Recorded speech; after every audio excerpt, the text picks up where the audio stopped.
Sobanukirwa na byinshi ku gihugu cya Nigeria. Nigeria ni igihugu giherereye muri Afurika y'Iburengerazuba ku buso bungana 923,769 ku baturage bangana na miliyoni 30.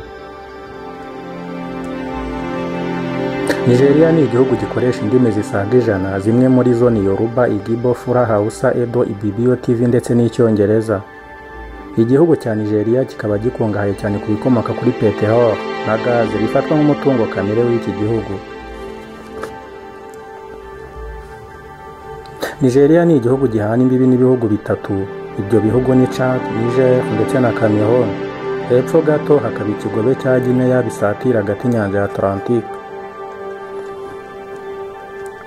Nigeria ku bijyanye n'imiterere igira igihe cy'imvura ikagira n'igihe cy'izuba, winter and dry season, nk'uko mu Rwanda bimeze.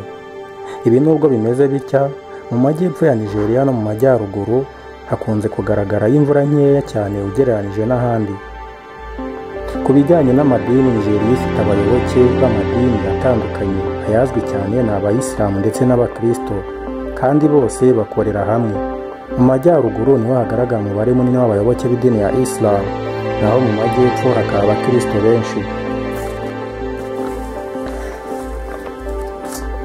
Andi madini agaragara muri iki gihugu ni Abangirikani ndetse n'Abatisita. Reka tugaruke ku bukungu cyangwa se economy. Nigeria nicyo gihugu cyiza ku mwanya wa mbere muri Afurika hose. Mu bukungu buri hejuru ku mpuzandengo y'1960 yari ishingiye kuri peteroli.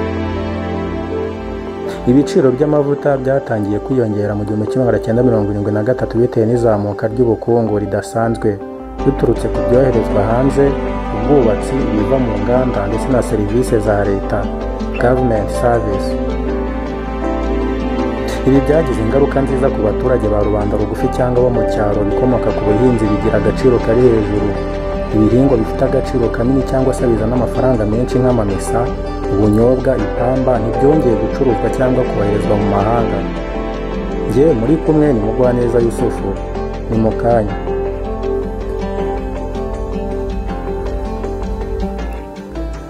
Ku birebana na serivisi, Nigeria igira umubare munini w'abamukerarugendo baza baje gusura inyamaswa ndetse n'inzu ndangamurage.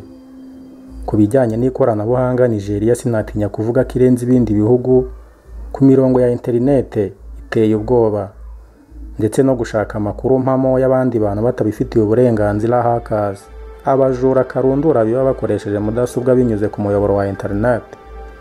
Kampani mbi cyane ku isi mu kubaka software iri Lagos. Iyi kampani yimuriwe Lagos bitewe n'ubuhanga n'ubushobozi iki gihugu bakibonagaho. Umuherwe Mark Zuckerberg nyiri iyi kampani yafashe icyemezo cyo kwimura ibikorwa bye bitewe n'ubuhangange yabonaga kuri iki gihugu. Uwo Mark Zuckerberg ajya agira igihe akajya gusura ibikorwa bye muri Nigeria. Ibi kandi byahaye andi mahirwe ibindi bihugu byo muri Afurika y'Iburasirazuba nka Uganda, Kenya ndetse n'u Rwanda. Ibyo bihugu mvuze ko ari bitatu byo muri Afurika y'Iburasirazuba iyi kampani yamaze kugeramo kera, ikaba imaze no kumenyekana. Mu Rwanda hazwi cyane ni muri Kiste. Iyi kampani niho iherereye.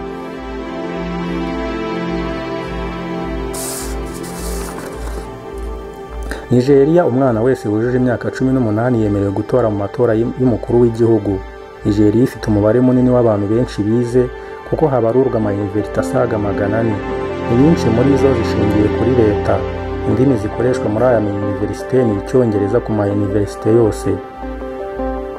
Nigeria ibona ubwigenge mu 1960 hariho ibigo by'amashuri byari biherereye mu majyepfo ashyira iburengerazuba.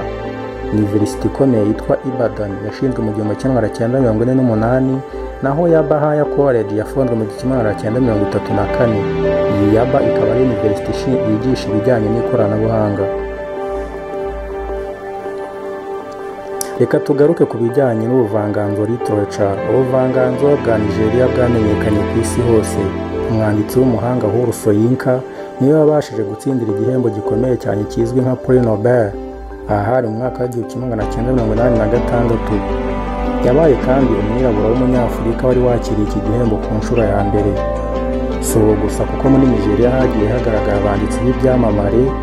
Abazwi cyane ni Chinua Achebe, Chi Emecheta, Florence Wapa Amos Totuora, Gabriel Okara n'abandi benshi.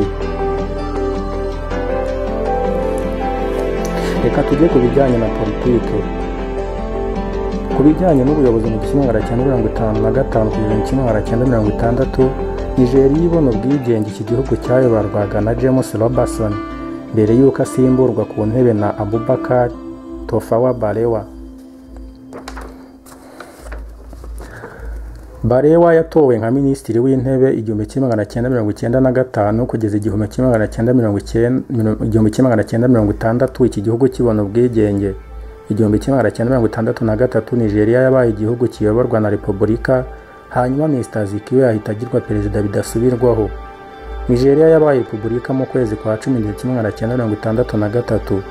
1978 Shehu Shangari wari muri mu ishyaka rya NPN yahise aba perezida. Ku itariki ya mbere y'ukwa 10 1979 Obasanjo ahereza intebe perezida mushya muri Repubulika ya kabiri. Repubulika ya gatatu yaranzwe na kudeta nyinshi ziganjemo amashyaka menshi, CDP na NRC n'ayandi menshi. Naho Repubulika ya kane tariki ya 29 z'ukwa gatanu 1999 Olusegun Obasanjo niwe wari ku butegetsi ku ishyaka rya PDP.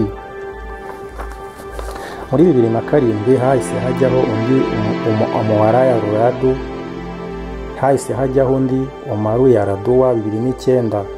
Yaraduwa yagiye kwivuza Saudi Arabia bitewe n'ikibazo cy'uburwayi yari afite bukomeye, ariko ntiyagarutse. Yamaze igihe kirekire, hanyuma inteko iraterana hajyaho Goodluck Jonathan mu nzibacyuho. 2010 yagarutse hashize iminsi 9 ahita apfa. 2015 Buhari afata ubutegetsi, akaba ari nawe ukiyoboye iki gihugu kugeza ubu cy'igihangange muri Afurika. Mwakoze kubana nanjye, nari Mugwaneza Yusuf. Niba waryohewe n'iki cyegeranyo, kora subscribe.